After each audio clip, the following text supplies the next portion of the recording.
Hi everyone, I am getting set to mix some flesh tones for a portrait that I'm working on, and just thought I'd go ahead and record this for those who are interested. I wrote a blog a little while back about mixing flesh tones and included several still shots, but thought I would go ahead and do some video just to show you.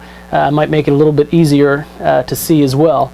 A lot of times I get asked, how do you mix flesh tones? And there are several different ways of doing that, but basically I'm just going to go ahead and show you how I basically start out. And this isn't the only way, of course. It's just my particular way of mixing flesh tones. And each portrait is different, each painting is different, so that all depends as well. Like the portrait I'm going to be working on today is an outdoor portrait, which is a very high-keyed portrait, meaning that it's the value range is very high. So instead of going all the way down to my darkest value, I'm actually using half the scale, basically 3/4 of the scale, I'd say. And instead of using my darkest dark, I'm using a more of a middle dark value range, using those values up. So it all depends. If I was doing an indoor portrait, it would I'd obviously mix darker values as well, in darker colors. But to go ahead and get started here, I'll just go ahead and show you what colors I have laid out here on my palette.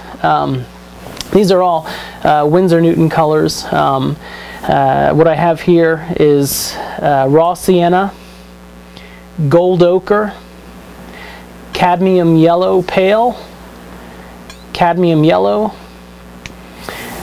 cadmium orange, cadmium scarlet, cadmium red, and cadmium red deep, and then permanent alizarin crimson. And then this color here, this sort of fluorescent green color, is cadmium green pale. I have a sap green, a Prussian green, I have viridian, and a manganese blue, and a French ultramarine blue. And then down here for my white, I have titanium white. The way I organize my palette is based on temperature. So basically the warm colors are over here, and it moves from warm over to cool colors. But then also within each of these different color families, I have a warm and a cool version.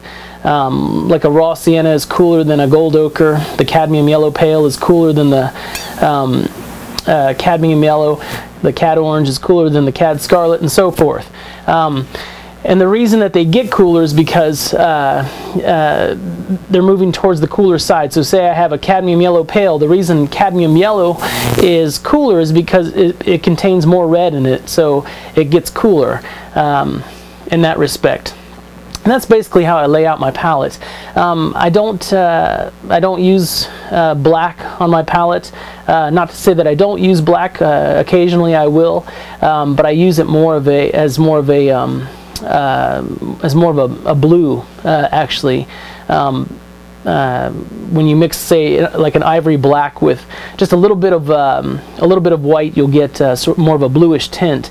And there's nothing wrong with using black at all. John Singer Sargent used it extremely well, and he was able to incorporate it into flesh tones. But he used it as more of a graying agent, as more of like a bluish color. But anyhow, I'll go ahead and start mixing some colors here. Basically, when I mix colors, I'll get just some basic warm mixtures to start out with. I like to use a gold ochre, and then sometimes I'll mix the gold ochre with say a cad scarlet here. Mix those two together.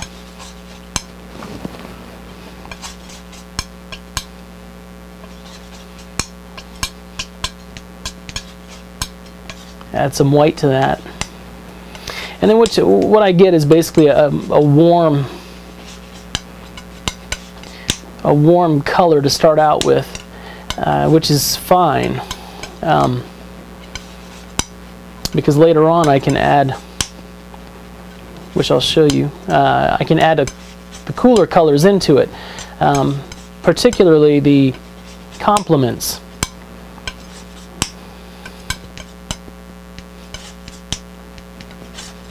And you can get different values here just by adding different degrees of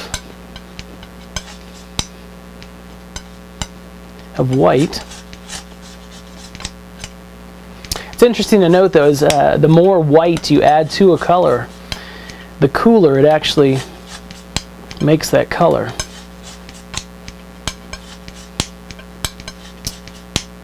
Okay, that's cadmium scarlet, and then I could do the same thing if I took cadmium red, mix those two together, add some of that white in there,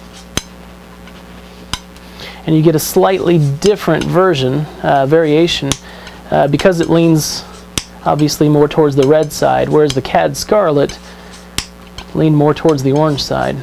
It's actually in between an orange, the cad orange, and cad red. But definitely, you can even see the difference here. Make that a little bit better. If I lay these two side by side, this has definitely has more red in it. Anyhow, let me move that back over here to keep it over in its family. And then I'm going to go ahead and mix a lighter value as well. The reason I put so much white, you'll notice white, I've got more white on my palette here than any other colors, because I go through a lot of white when I mix flesh tones.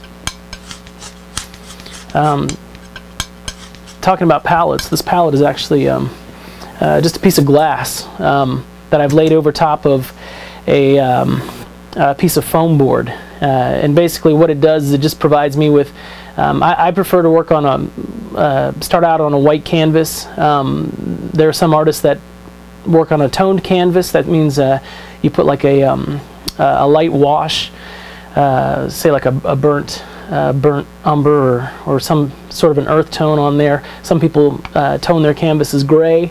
It all depends on how you work, but the way that I like to work is on just a blank white canvas. And so in order to, by putting a white piece of white foam board underneath, it basically just gives me, allows me to judge colors a little bit better, a little bit easier.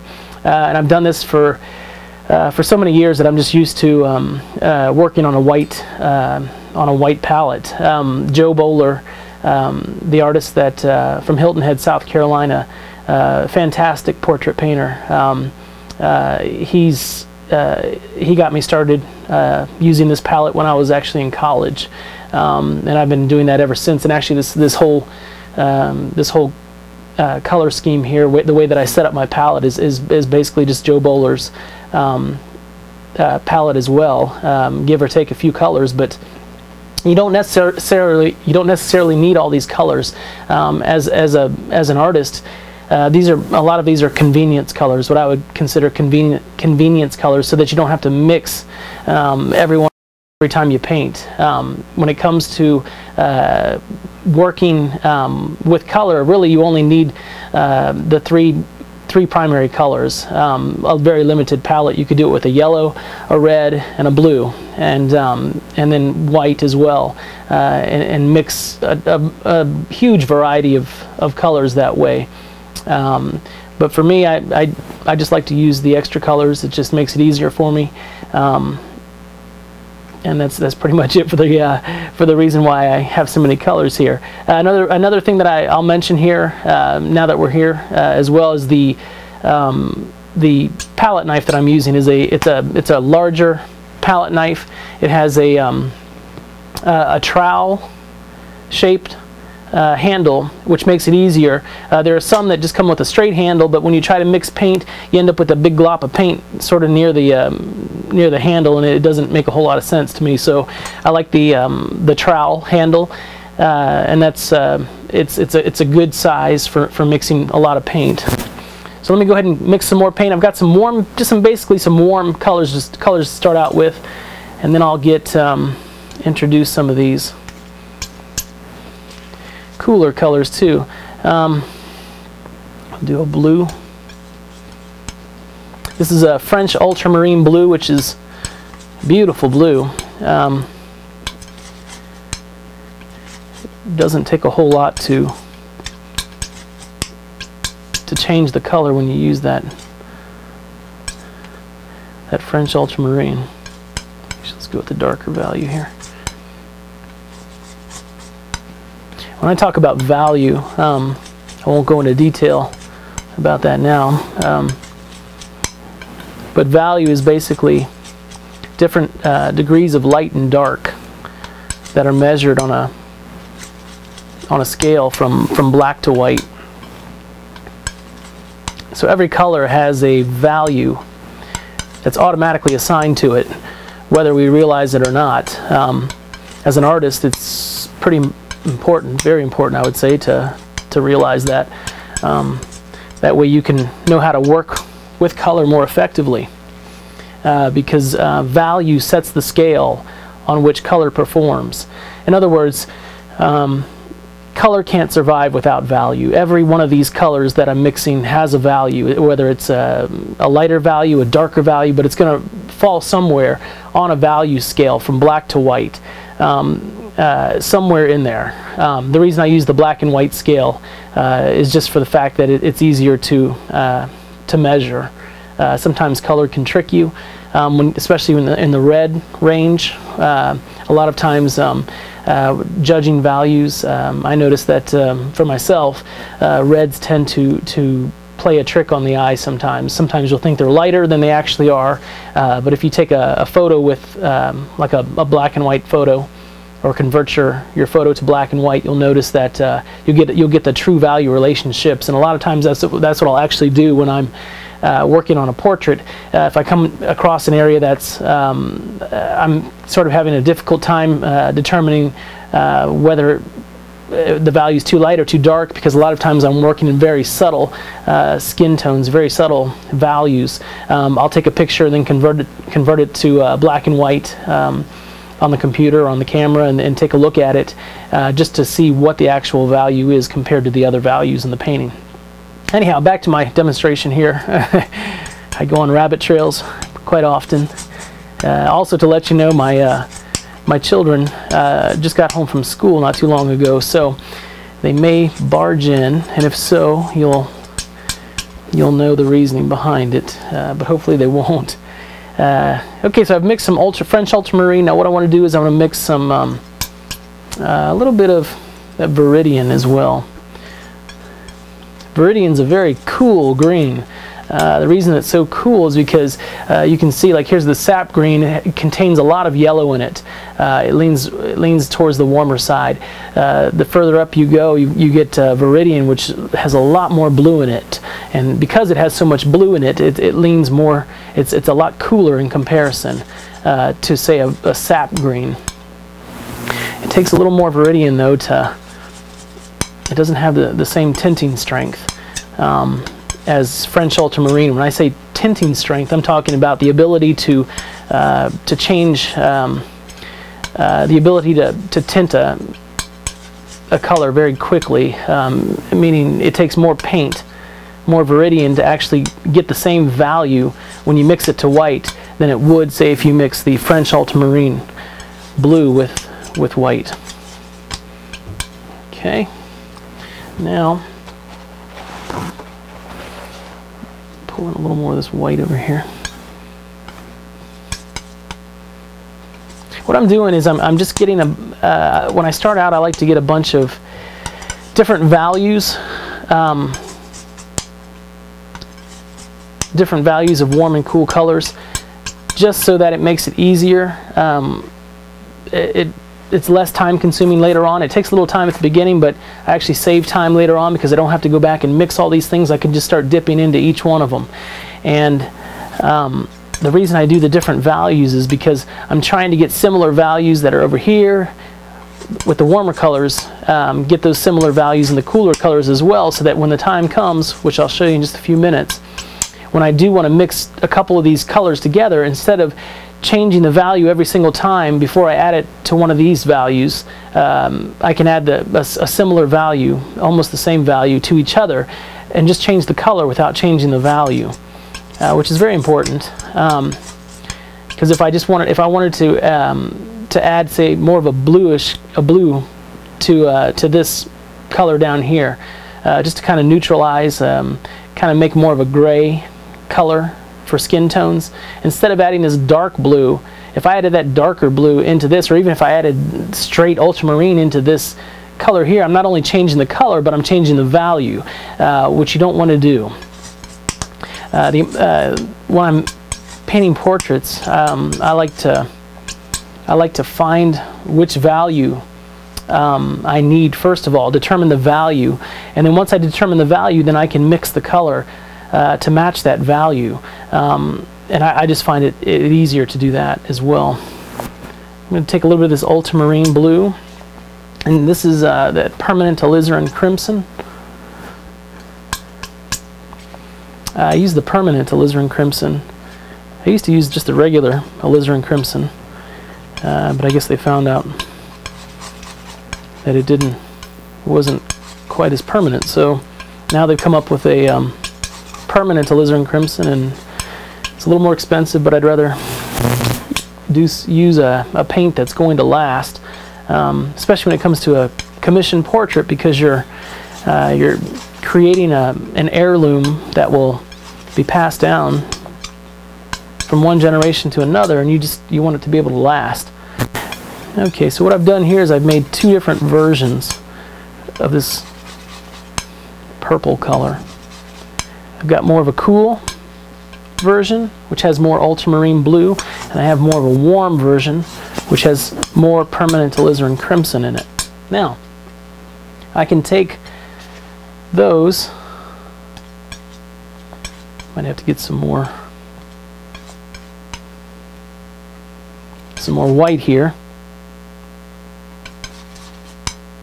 but I can take those and add a little more white to them as well.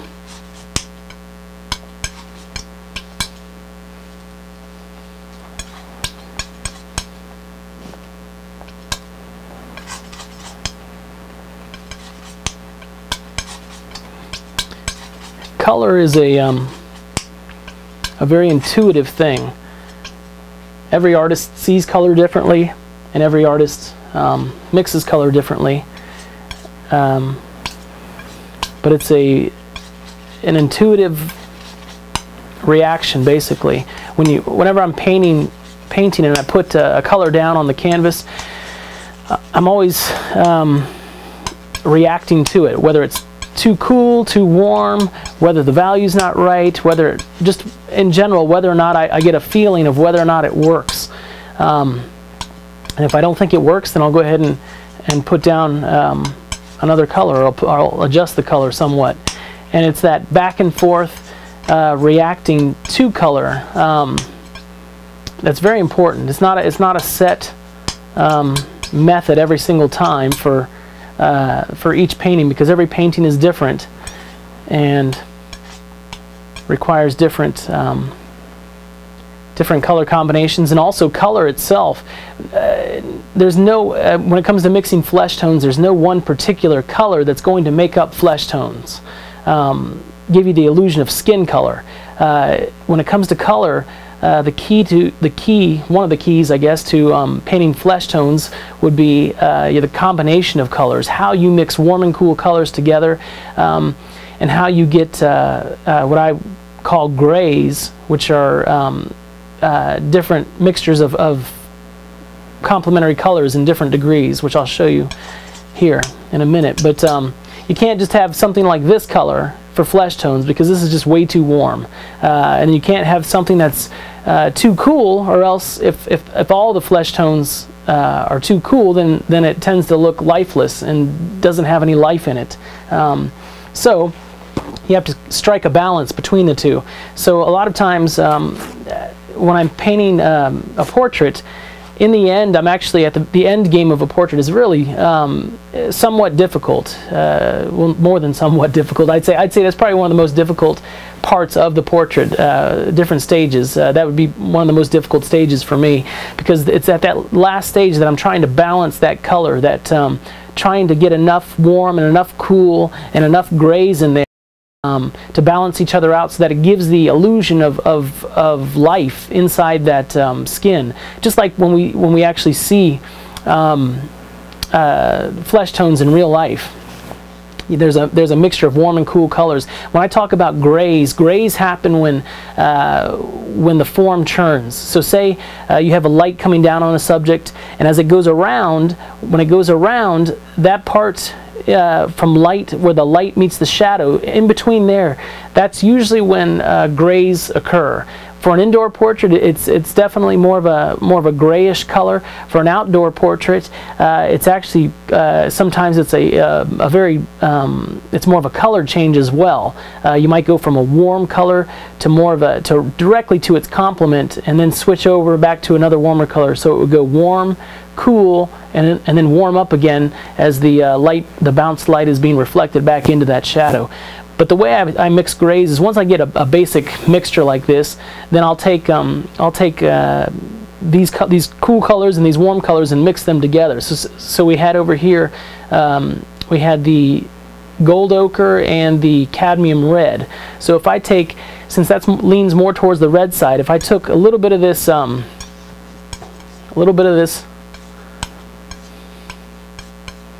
viridian and I mix that together, I'm going to get something that it ends up what I call graying down.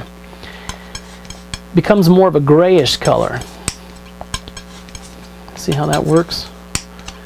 And that gray is very important, because I can take that and introduce it into the flesh tones, and it helps to balance out all of this warm color that's going on. I can take another, let's take a darker.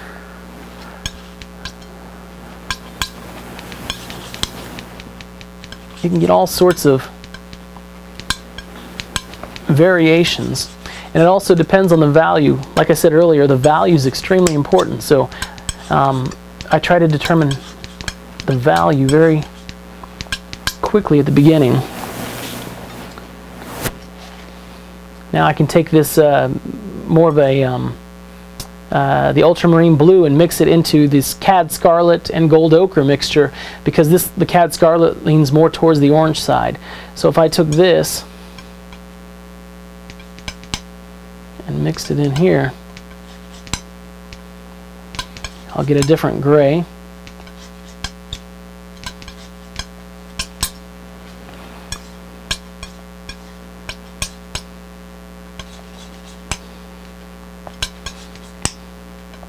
Now, the reason it's so important to mix complements is because by mixing the complements, you're going to get the correct gray. If I was to take black and mix it into these, put it in these mixtures to try to gray it down, it wouldn't be the same. Even though these two, you see I mixed the ultramarine blue with this mixture over here. When I place this gray, I'm not even sure if it's so subtle, but I'm not sure if the camera's going to pick this up or not, but this gray is different than this gray. This gray is warmer. It's a little different. It's a different color. Now if I took, I'll show you what happens if I didn't take the complement. If I took, instead of taking the ultramarine blue and mixing it into this combination here, if I took the viridian here, let's try that. If I took, get the right value, if I took a little bit of that viridian and mixed it into this, I'm going to get something different. It's not going to be the same.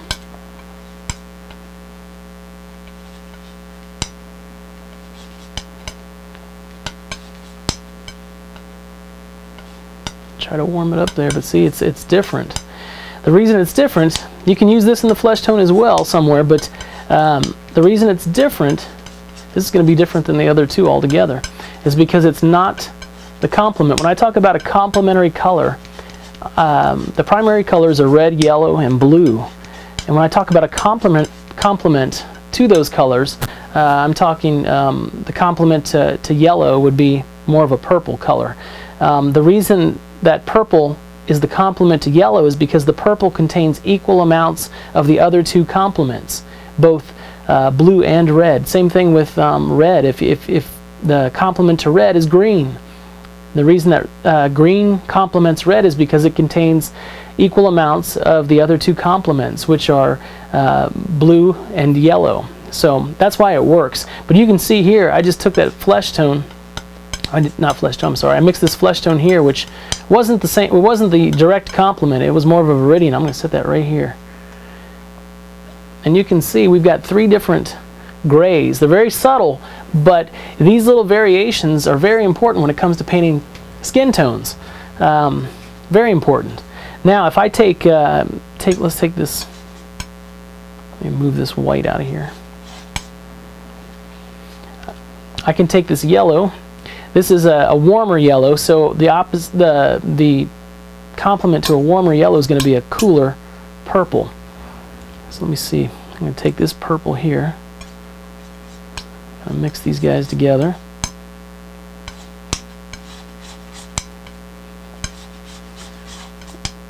That's more than what I wanted. Let's try a little more of that purple in there.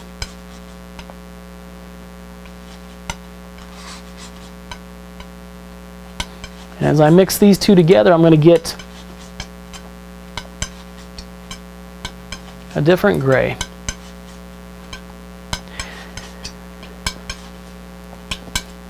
You can see this one's different than all three of those. So we've got different grays here, which happen. What else do I have? Let's see, green, red. We haven't done the. Let's do this one. Let's try. Maybe we can take a little bit of orange too, a little bit of cat orange, since we're here. Cadmium orange, the direct complement is this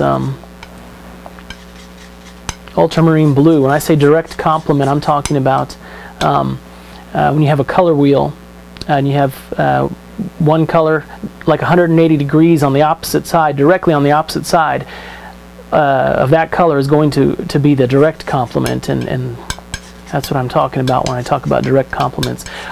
When it comes to color and values and all that, the principles of painting is what I would call them, the foundation, the things that you really need to know. I discuss all those in my in the instructional art DVD series that I came out with, so I won't spend time on that now. This is a different gray. You see all these different grays you get? That's just all from mixing complements and from mixing just simple warm and cool mixtures together. Now if I wanted, let's see, let's do, this is just a paint scraper that you can get at any hardware store. Makes, when you use a glass palette, it makes it real easy to just clean it up. Just scrape it right off. Let's see. If I take, I'm going to take some of this raw sienna. A lot of times you can just use, I'll use this, just a straight raw sienna sometimes if I need, if nothing else works. I'll try just a straight raw sienna maybe sometimes, not too much of it, or else it tends to look fake. But raw sienna is a nice color. It's it doesn't have a lot of tinting strength. It's kind of it's a weak color when it comes to actually using it in mixtures. Like it doesn't take a whole lot of white to really lighten that up. So that's just one thing to keep in mind when you use raw sienna. But sometimes I'll use that, and then if there's other areas, say in hair, if it's you know, you can take some of this cadmium green pale. You can mix that. Mix that in there. You can use that. Let's see.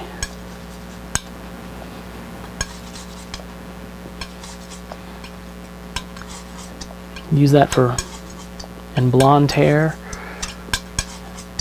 Sometimes there's another thing that I use. I'll do this one too. There's another color combination that I use. It's not. It's kind of strange. Doesn't always work. Sometimes it does. But basically, you just try it, put it down, and if it works, then use it. If it doesn't, then scrape it off and try something else. But this is kind of a one. Here's manganese blue, which is kind of like a sort of like a turquoise type of a blue. Let's see, kind of like a turquoise blue. It's definitely more of it's a warmer blue than ultramarine blue because it contains more yellow. But sometimes I'll take a manganese blue and I'll mix it with a cadmium scarlet.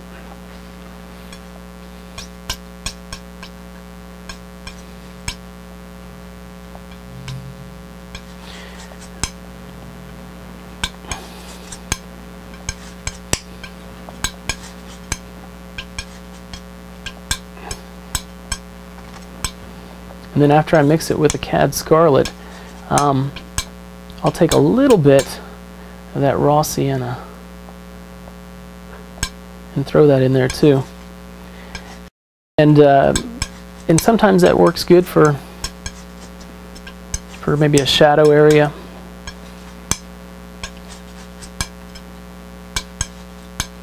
But it doesn't always work, so you've got to try different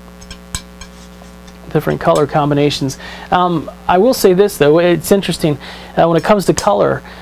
There are times when I go back and forth, warm and cool colors within a value. So I'm basically keeping the value the same, but I'm changing the temperature within that value very slightly. So I'm going from warm to cool within that value to help turn the form, because I know that if I change the value, if I have a shadow area that I'm painting, if I lighten that value up, I'm going to make it bounce. I'm going to make it pop out of there. The value is going to jump out, and that's not what you want.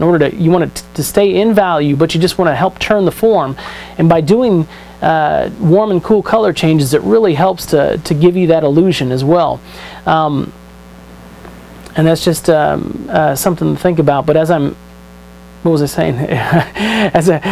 I get off on these little rabbit trails, but oh yeah. So as I'm doing that warm and cool thing back and forth, a lot of times there are some times when I've basically exhausted everything that I think that I can do. I've tried direct complements. I've tried mixing more of an orange color, more of a red. I've tried basically every combination that I can, and every warm and cool situation that I think would work. And basically, when I get in a situation like that, there are times when I throw everything out the window, and basically I reverse the principle. So instead of being a warmer color where it should be warm, I'll reverse it and make it cool. And sometimes, for whatever reason, it seems to work. Sargent did that quite often, especially like on an indoor subject. There are times like in drapery or in a woman's dress or something where the light should have been warm because the light source is warm, where he's reversed it and made it cool, and it just works perfectly. So there are times when you have to reverse the principle. Just as if nothing else works, reverse it and just see what happens. And of course, when you reverse it, if that doesn't work, then definitely don't keep it there. But basically, the important thing is to experiment, to try different things. You're always a student. Never stop learning, never stop experimenting. And that's the thrill and the fun of being an artist, is because you get to play with this stuff all day. Of course, by the end of the day, you've got to have something done, obviously on canvas, but you get to experiment and get to practice and apply different techniques and different color combinations, and you remember the things that work, and you definitely remember those that didn't, and you don't do them again. But anyhow, this is basically how I get started. mixing flesh tones. What else can I show you here? Cad Scarlet by itself works really nice. Sometimes I'll use that as a if I need like a cool highlight. I'll add some of that, a little bit of that cadmium scarlet, and because it's not as warm as that cadmium orange, but it's not quite as cool as that cadmium red. It seems it's a nice balance and seems to work. I don't want to use just a straight cad orange, because you'll see that that's much warmer when you compare it to this. This is much warmer than the Cad Scarlet mixture, and it's that constant comparison between warm and cool, that back and forth thing. What else can I do? I'll show you the let me grab a little more titanium white here. I've run out of that.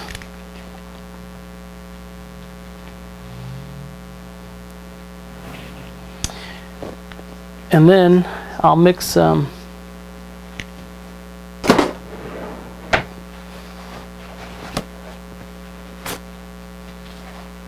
see, mix a little bit of that sap green. This is that warmer green that I was talking to you a little bit earlier about.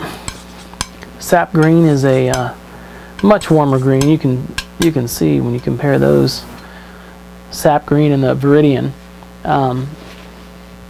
It's more of a yellowish green. So the complement of a yellowish green would be more of a purplish red. So something in here. If I mix those two together, I'm going to get a different gray.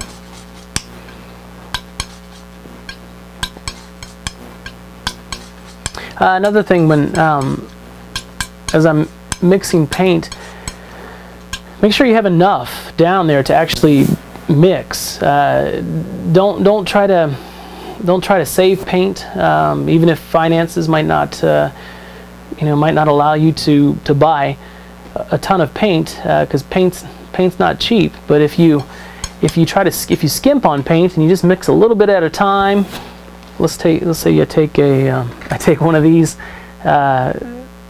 little palette knives here, and all I do is I mix little things like this.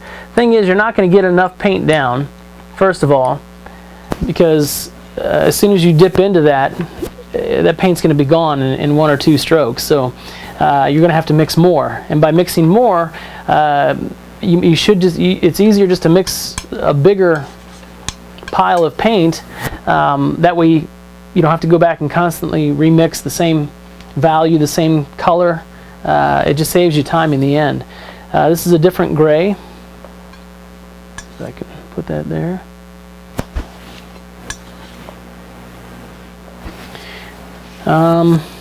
What else? Cad Red Deep is a beautiful, let's see if I can clear some of this over here. It's a beautiful red, which I'll use when I want a cooler red in an area.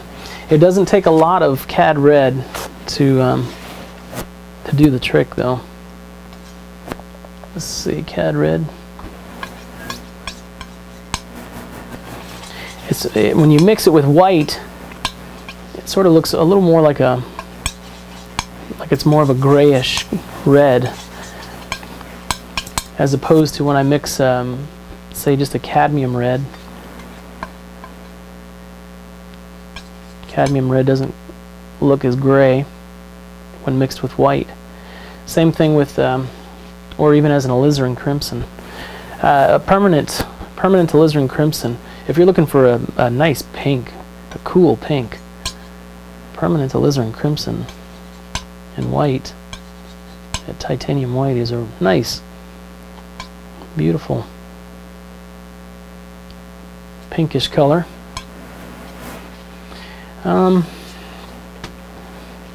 What else? Prussian, I should mention this last one here before I run out of space on my palette. Prussian green. Where am I going to put that? Let's do this.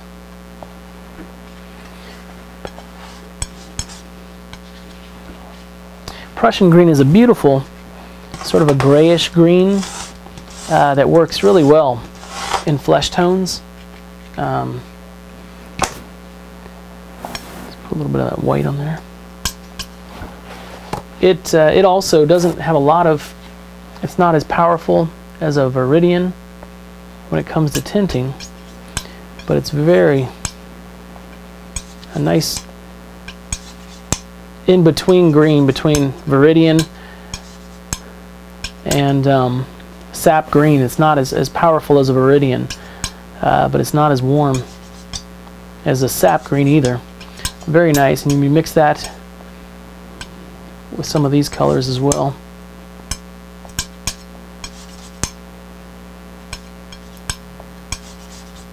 You get some nice results.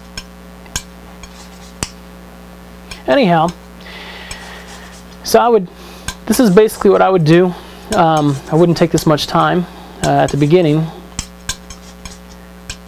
but this is basically what I would do before I start a portrait or before I start painting on a portrait, just to get some different colors laid out, so that way when I want to go into painting, I can just take a brush and I can do mixtures. If I need something, I can just dip into it if I need to gray it down. I mean, there's just all sorts of beautiful color variations that you can get just by using warm and cool complements and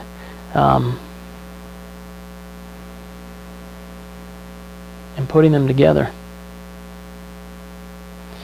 Anyhow, I hope this has helped to explain a little bit better how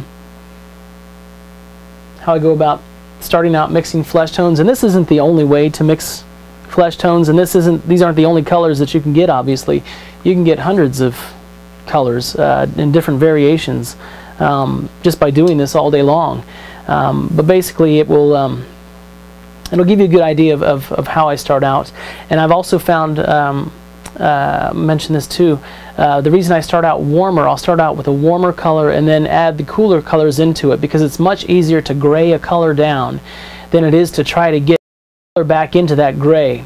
So, for instance, you saw how easy it was for me to gray this color down by adding a cooler color. I can gray that down pretty easily, but if I gray it down too much, say I gray it down too much, and then all of a sudden I realize, oh no, I need to make that warmer, so I need to obviously get that reddish color back in there again. So let me go ahead and get the value right first. Then we got to add some of that back in there. See, as I'm trying to get more color back in there, but at the same time I'm also still becoming gray. It's not as brilliant as when it first started out over here. Where was it? Here. It's not as brilliant. So that's why I find it easier to mix. You can see the difference there. I find it easier to mix cooler colors into warmer colors to gray things down, because it's much easier to gray a color down than it is to try to warm it up again. Anyhow, but hopefully this will be of interest to you, and pretty soon I'm going to be posting.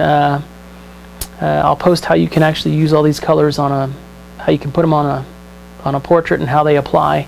And that's coming sometime soon. But anyhow, I wish you guys the best in your studies, and take care, and I'll talk to you soon.